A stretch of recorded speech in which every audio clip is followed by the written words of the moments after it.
불안에서 평안으로 라는 제목을 가지고 요한복음 14장 27절 말씀을 좀 살펴봤으면 좋겠습니다. 여러분, 우리 중에 불안이 없는 사람이 있을까요?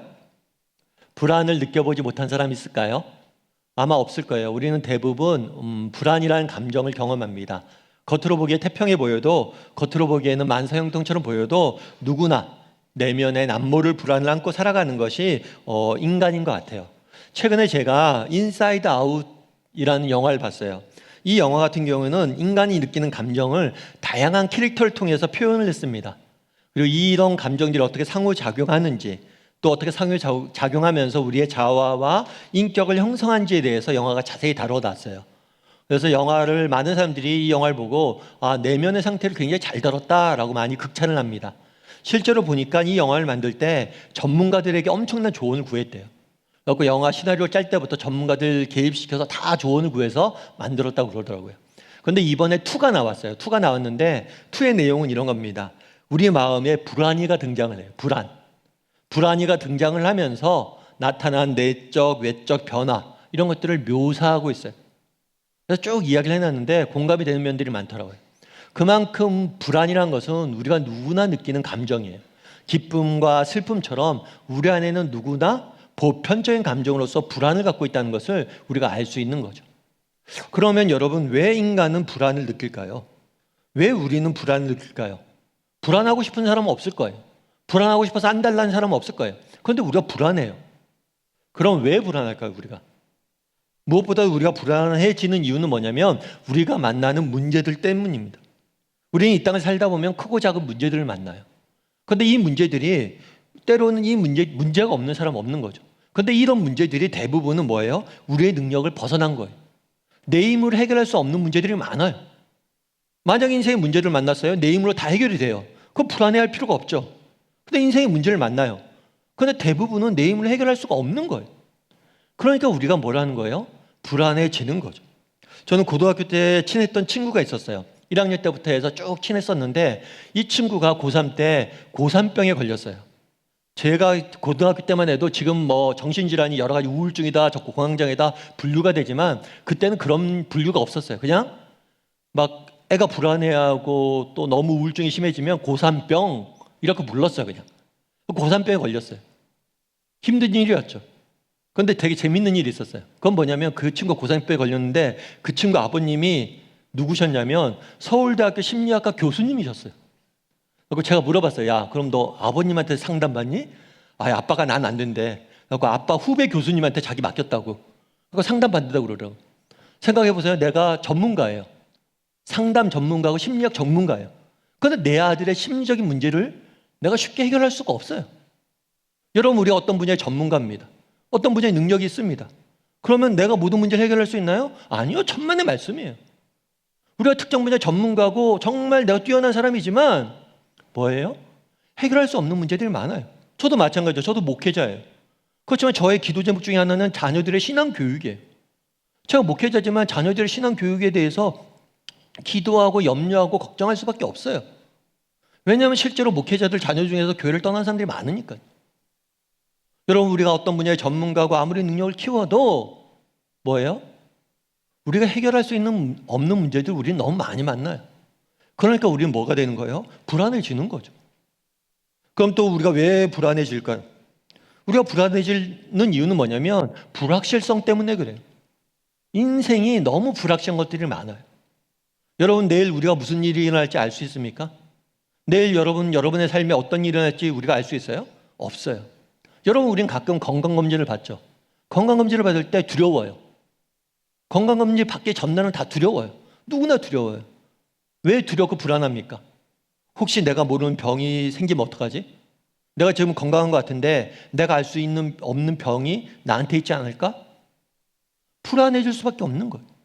왜요? 내가 정말 해결할 수 없는 일들이, 내가 어떤 일이 우리에게 닥칠지 모르기 때문이에요. 불확실성 때문에 그런 거죠.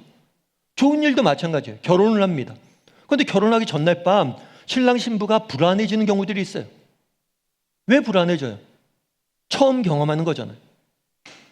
처음 부부가 하나가 되는 경험을 하는 거잖아요. 그러니까 불안해지는 거죠.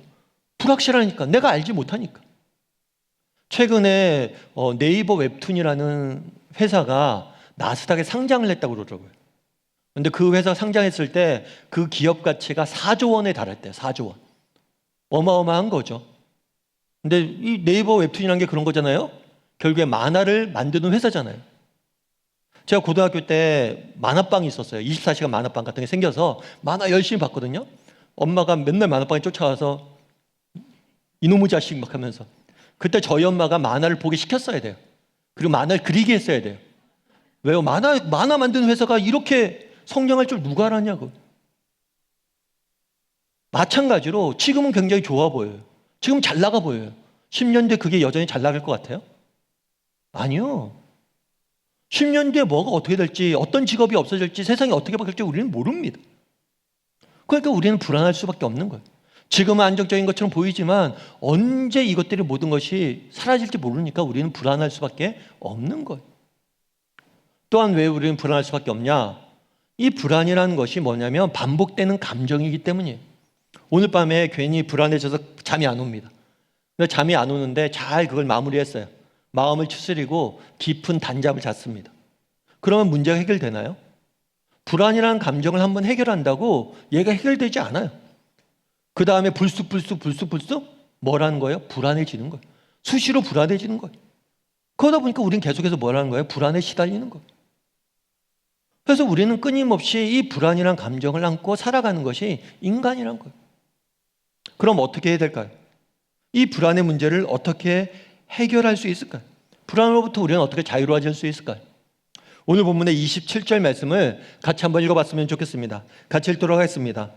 평안을 너희에게 끼치노니 곧 나의 평안을 너희에게 주노라. 내가 너희에게 주는 것은 세상이 주는 것과 같지 아니하리라.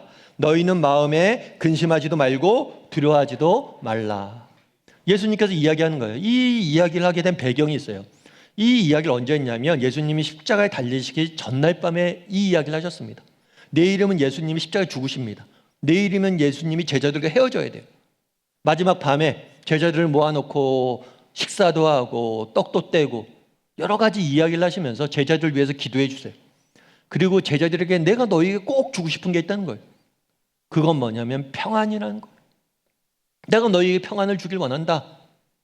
너희에게 평안을 끼치길 원한다 라고 말씀하신 거예요. 아신 거죠. 뭘 아신 거예요? 인간이 얼마나 불안한 존재인지, 우리가 얼마나 불안과 염려와 두려움에 사로잡혀 있는 존재인지 아시고 내가 너희에게 평안을 주길 원한다. 평안을 너희가 맛보길 원한다 라고 말씀하신 거예요. 그런데 오늘 본문에 재미있는 표현이 있어요. 평안을 주노라 라고 표현하지 않고 나의 평안을 준다 라고 표현해요. 나의 평안을 준다.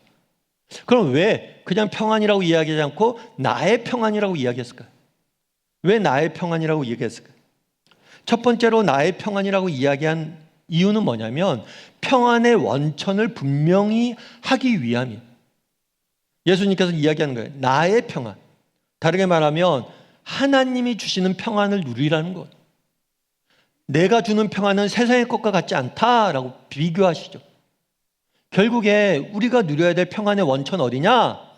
하나님이, 세상의 것이 아니란 거예요. 다르게 말하면 우리 중에 많은 사람들이 세상의 것에서 평안을 찾으려고 그럽니다. 세상의 것들에서 뭐에서 평안을 찾죠? 세상이 말하는 부, 명예, 지위, 능력 이런 것들을 통해서 평안을 찾는 거예요. 내가 좀 더 부자가 되면, 내가 좀 더 높은 자리에 올라가며, 내가 무엇인가 성공하며, 내가 무엇인가 성취하면 평안해질 거라고 생각하는 거예요. 근데 여러분 진짜 그렇습니까? 여러분 정말 내가 모르는 무엇인가를 성취하면, 정말 성공하면 평안해져요? 여러분 뭐 공부를 못하던 학생이 열심히 공부해서 1등이 됐어요. 1등이 되면 불안이 없어지고 평안해질까요? 여러분 1등하면 정말 평안해져요? 목사님 안 해봐서 모르겠는데요. 여러분 1등하면 평안해질 것 같지만 그렇지 않아요. 1등하면 잠깐 기쁘죠. 근데 1등도 불안해요. 왜요? 지켜야 되잖아요. 그 자리를 지켜야 되고 이 자리에서 언제 내려갈지 모르잖아요. 어떤 면에서 성공한 사람들이 더 불안합니다. 여러분 돈 많으면 평안할 것 같죠? 아니요. 가진 게 많은 건 지킬 게 많다는 거고, 가진 게 많은 건요 그만큼 신경 써야 될 게 많고 불안해야 될 요소가 많다는 거예요. 세상의 것들을 해서 우리가 평안을 찾으려고 합니다. 그런데 거기서 너희가 찾지 못한다는 거예요. 왜요? 그런 것들은 다 임시적이고 일시적이에요. 그런 것에서는 너희가 영원한 평안을 맛보지 못한다는 거예요. 그래서 세상의 것들에서 찾지 말라는 거예요. 그래서 나의 평안이라고 이야기하는 거예요. 우리도 점검해 봐야 돼요. 여러분들이 평안을 어디서 찾습니까?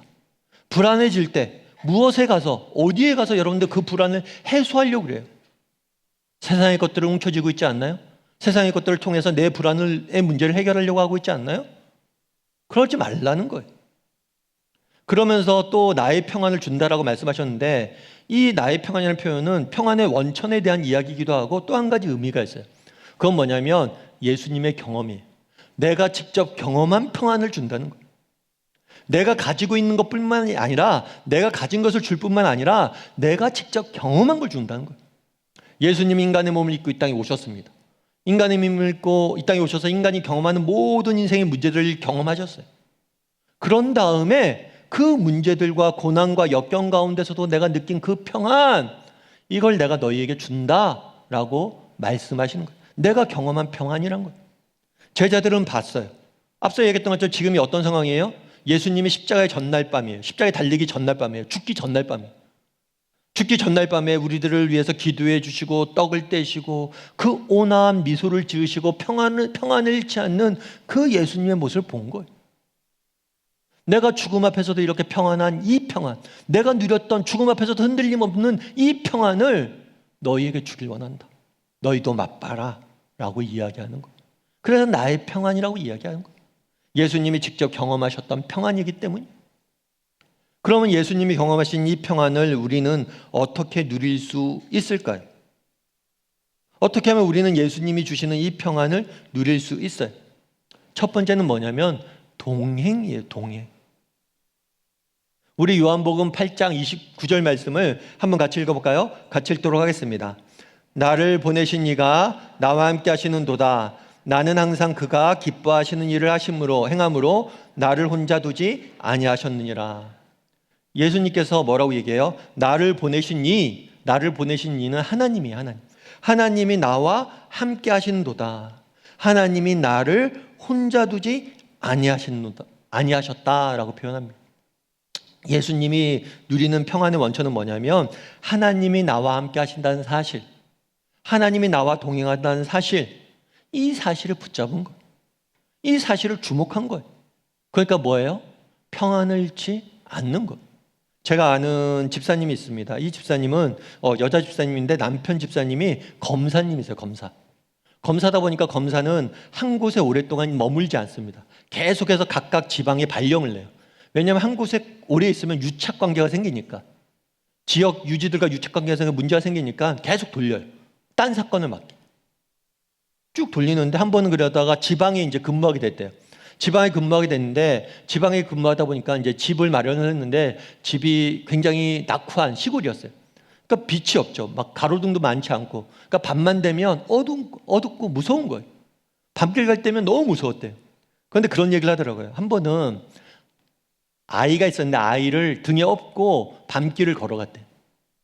그런데 재밌는 건 저한테 그런 거예요. 목사님, 그런데 이상한 게요, 애를 업고 가는데 무섭지가 않은 거예요. 평소에 혼자 가면 너무 두려운데 애가 같이 가는데, 업고 가는데 애랑 같이 가니까 무서움이 없어진다는 거예요. 거짓말 같죠? 진짜예요, 진짜. 그게 뭐냐면 동행의 힘이에요.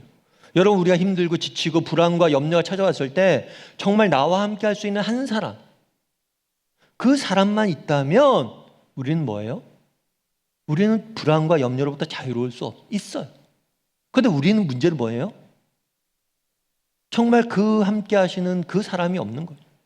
그날의 예수님은 그랬어요. 예수님 상황을 보세요. 내일 십자가에 못 박힙니다. 십자가에 못 박히는데 그냥 죽는 게 아니에요. 십자가에 못 박히기 전날 모든 사람들이 예수님을 떠납니다. 많은 사람들이 예수님을 조롱하고 비방하고 예수님 십자가에 못 박으라고 외칩니다. 뿐만 아니라 사랑하는 제자들마저 자신을 배신하고 다 떠나요. 홀로 십자가를 져야 돼요. 그런데 어떤 확신이 있었어요? 내가 혼자가 아니라는 거예요. 하나님이 나와 함께 하신다. 하나님이 나와 동행하신다. 하나님이 나와 함께 있다. 이 사실을 확신하고 있었던 거예요. 내가 어딜 가든지 하나님이 나와 함께 하실 거예요. 내가 어딜 가든지 하나님이 나와 동행하실 거야. 이 사실을 확신하니까 평안을 누리는 거예요. 성경의 가장 중요한 약속은 동행입니다. 예수님께서 십자가에 죽으시고 부활하셨어요. 부활하신 이후에 하늘에 승천하십니다. 하늘로 올라가십니다. 올라가시면서 마지막으로 주신 약속이 뭐냐? 볼지어다 세상 끝날까지 너희와 내가 항상 함께 있을 것이다. 내가 너와 동행할 거다. 바라기는 우리 다음의 식구들이 정말 나와 항상 함께 하시는, 나와 함께 동행하시는 그 하나님을 바라볼 수 있었으면 좋겠어요. 여러분 인생에 문제가 생기고 불안이 찾아오고 염려와 두려움이 생길 때마다 여러분들이 해야 될 일이 있어요. 그건 뭐예요? 하나님을 바라보는 거예요. 그래, 하나님이 나와 함께 계셔. 그래, 나와 함께 계셔. 하나님이 나를 혼자 두지 않으실 거야. 나를 버리지 않으실 거야. 나를 사랑하시고 나와 함께 하실 거예요. 어떤 어려움이 있어도 나와 함께 하시고 내게 힘 주실 거예요. 그 사실을 주목해야 돼요. 그 사실을 확신해야 돼요. 바라기는 우리 다음의 식구들이 정말 나와 함께 하신 하나님을 바라봄으로 어떤 상황 속에서도 평안을 잃지 않는 저와 여러분이 되기를 주님의 이름으로 소원합니다. 두 번째로 예수님이 누리신 평안의 원천은 뭐냐? 그것은 표대예요. 표대. 우리 요한복음 8장 29절 말씀을 같이 다시 한번 읽어볼까요? 같이 읽겠습니다. 나를 보내신 이가 나와 함께 하시도다. 나는 항상 그가 기뻐하시는 일을 행함으로 나를 혼자 두지 아니하셨느니라. 예수님은 하나님이 자신과 함께 하신다는 확신이 있었어요. 그런 다음에 예수님이 가진 확신이 있었어요.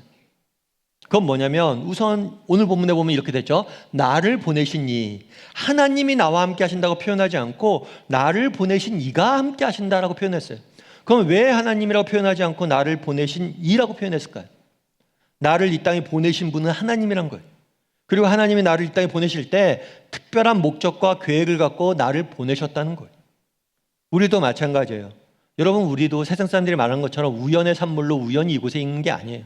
우연히 던져진 존재가 아니에요. 우리 각 사람 한 사람 한 사람은 하나님이 보내신 존재들이에요.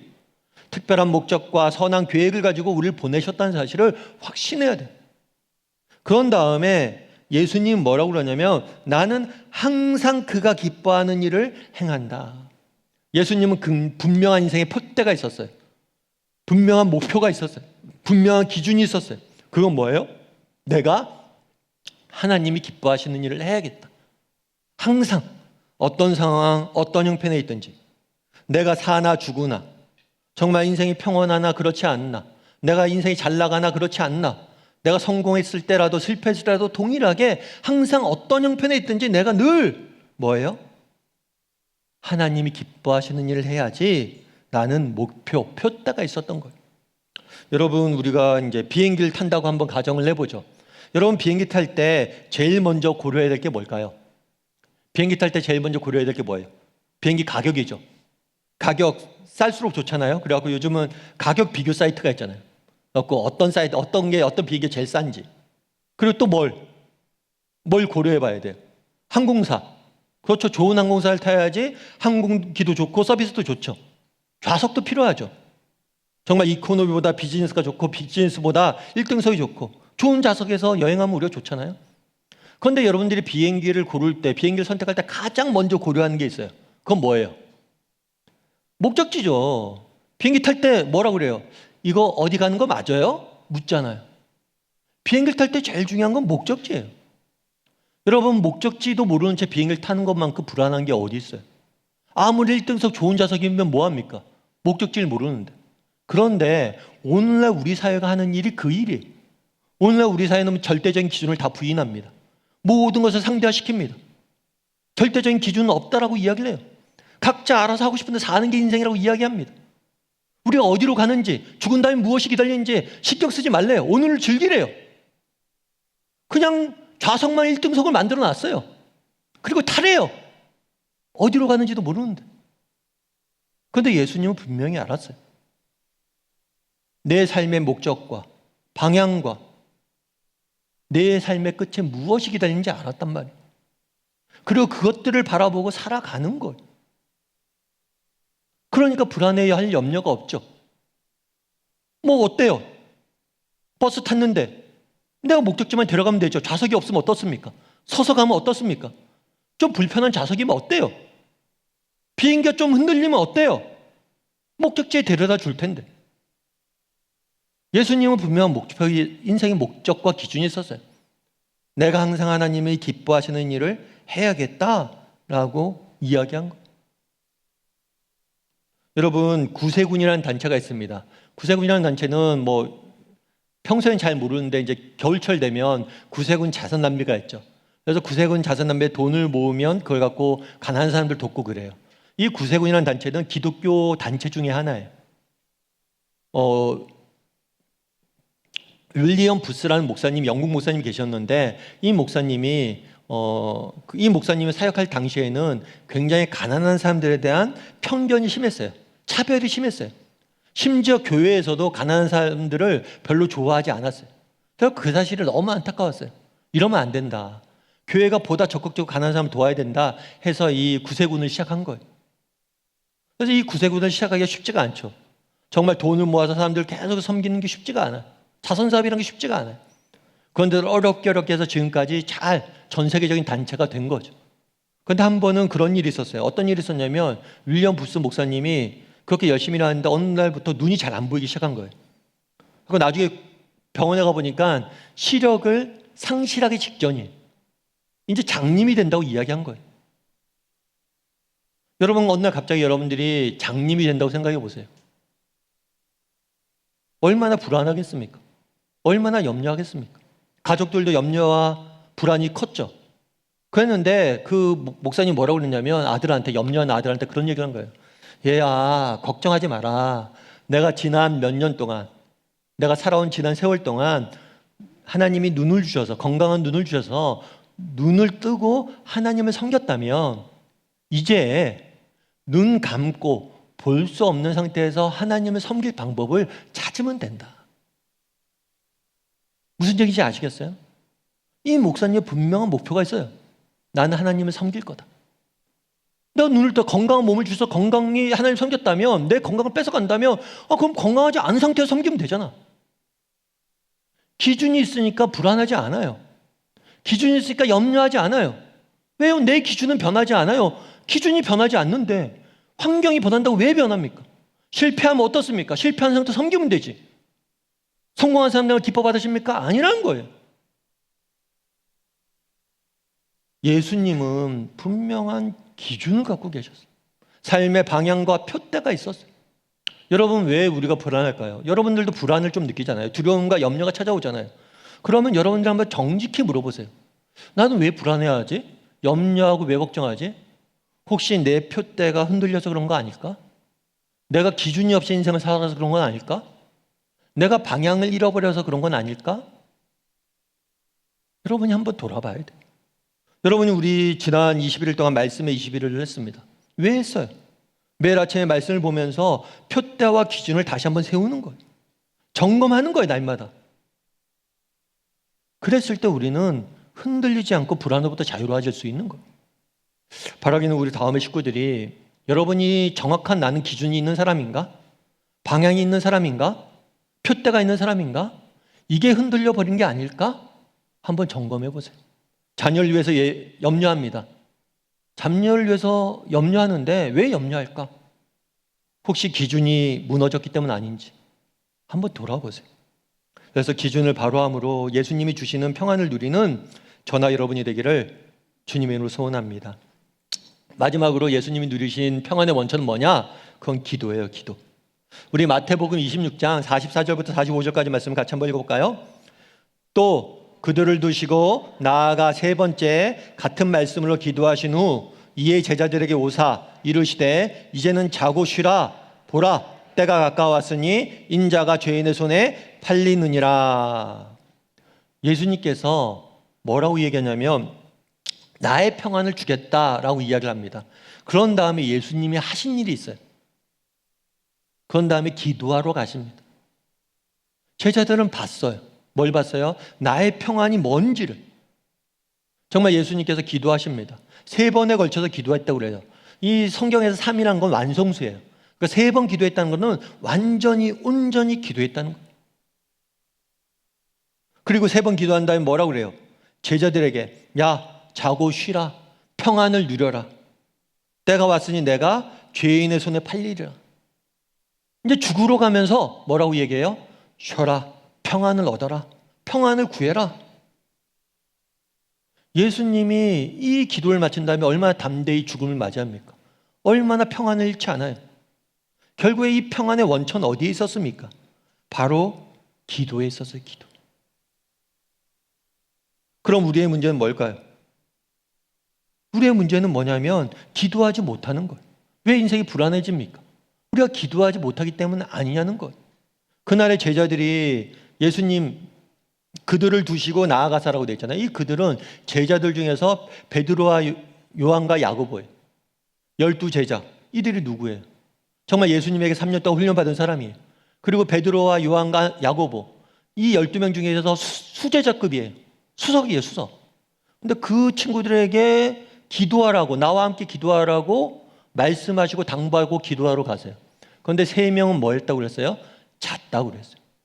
졸았다고 그랬어요. 기도하지 못했다고 그랬어요. 그 결과 어떻게 됐어요? 예수님은 담대히 십자가를 지십니다. 그런데 이 제자들은 어떻게 했어요? 정말 예수님의 십자가에 달리시자 두려움과 공포와 불안에 떠서 다 도망갔어요. 배신하고 다 도망갔어요. 왜 이들은 실패했냐는 거예요. 왜 예수님 주신 평안을 누리지 못했냐는 거예요. 기도하지 않았기 때문이에요. 우리도 마찬가지란 거죠. 우리도 기도할 수 있어야 돼요. 빌립보서 4장 6절 7절 이렇게 이야기합니다. 아무것도 염려하지 말고 다만 모든 일에 기도와 간구로 너희 구할 것을 감사함으로 하나님께 아뢰라. 그리하면 모든 지각에 뛰어난 하나님의 평강이 그리스도 예수 안에서 너희의 마음과 생각을 지킬 것이다. 바울도 감옥에 갇혀 있습니다. 바울이 감옥에 갇혀 있는데 정말 감옥에서 염려와 걱정거리가 들 때마다 있어요. 들 때가 있었어요. 그때 뭘 했냐? 그 염려로부터 자유로워질 수 있는 방법이 뭐였냐? 기도였어요. 기도하면 그리스도 예수 안에서 뭐예요? 하나님의 평강이 너희를 지킬 것이다. 하나님이 주시는 평안을 맛보게 될 거라는 거예요. 여러분, 기도해야 됩니다. 우리가 왜 불안해합니까? 어쩌면 내가 기도하지 않았기 때문 아닙니까? 반대로 얘기하면 여러분 불안이 찾아옵니까? 그때가 바로 기도해야 될 때인 거예요. 아까 구세군에 대해서 말씀드렸죠.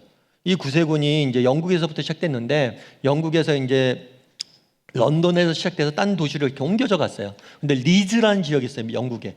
그 리즈 지역에서도 이제 구세군을 설립하려고 그래요. 특별히 케이트 잭슨이랑 메리 잭슨이랑 두 자매가 이 구세군 지부를 설립하기 위해서 헌신했어요. 그런데 구세군 지부를 설립하기 위해서 리즈에서 막 노력하는데 잘 안 되는 거예요. 너무 힘든 거예요. 그래서 본부에다가 연락을 했어요. 이 지역은 너무 힘듭니다. 이 지역은 더 이상 가망성이 없습니다. 다른 지역에서 우리가 구세군을 만들었으면 좋겠습니다. 다른 지역으로 파송해 주십시오 라고 이야기를 했어요. 그랬더니 본부에서 딱 2마디 말이 왔어요. 뭐라고 봤을까요? 눈물을 담아보세요. 눈물을 담아보세요. 딱 2글자 왔어요. 그래서 그 이야기를 듣고 우리가 기도하지 못했구나.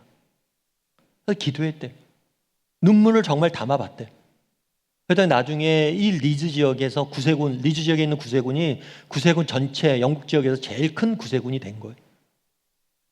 여러분, 눈물을 담아보세요.